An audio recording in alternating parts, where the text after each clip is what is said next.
చిన్న పిల్లలు విక్టిమ్స్ అవుతూ ఉంటారు చాలా చాలా కేసెస్ లో. వాళ్ళకి ఏమీ తెలీదు, పెద్దవాళ్ళేమో వీళ్ళని విక్టిమ్స్ అవుతూ ఉంటారు. పెద్దవాళ్ళు ఈ విధంగా పోస్కో చట్టం ఉంది, వాటిని పోస్కో చట్టం ఉంది. ఇప్పుడు 77 ఐపీసీ గురించి మీకు చెప్పాను. అంటే దాంట్లో సీక్రెట్ పార్ట్లో చిన్న పాప సీక్రెట్ పార్ట్లో యాసిడ్ పోసారు, ఆ మదర్ సోషల్ మీడియాలో పెట్టారు అది.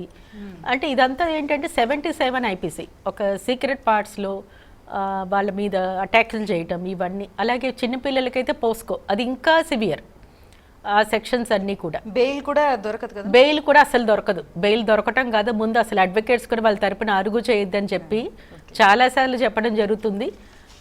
అలాంటి విషయాల్లో ఏంటంటే సెన్సిటివ్, ఇప్పుడు చైల్డ్ కోర్ట్స్ సెపరేట్గా షీ టీమ్స్ దీంట్లోనే ఉన్నాయి. విమెన్ సేఫ్టీ వింగ్స్ సెపరేట్గా ఏర్పాటు చేశారు. వాళ్ళు ఎప్పటికెప్పుడు మేము విమెన్కి మేము అందుబాటులో ఉన్నాము, చిల్డ్రన్కి మేము అందుబాటులో ఉన్నాము వాళ్ళు చెప్తూనే ఉన్నారు. కానీ ఇప్పటికీ కూడా భయం అనే ముసుగులో కంప్లైంట్ ఇవ్వటానికి తొందరగా ముందుకు రావట్లేదు. అలాగే పోలీసులు కూడా చాలా చోట్ల పోలీసులు కూడా యాక్షన్ తీసుకోవట్లేదు. అప్పుడు ఏమవుతుందంటే హైరార్కీ ప్రకారం పై అధికారులకి రిపోర్ట్ చేయమని నేను చెప్పడం చాలాసార్లు జరిగింది.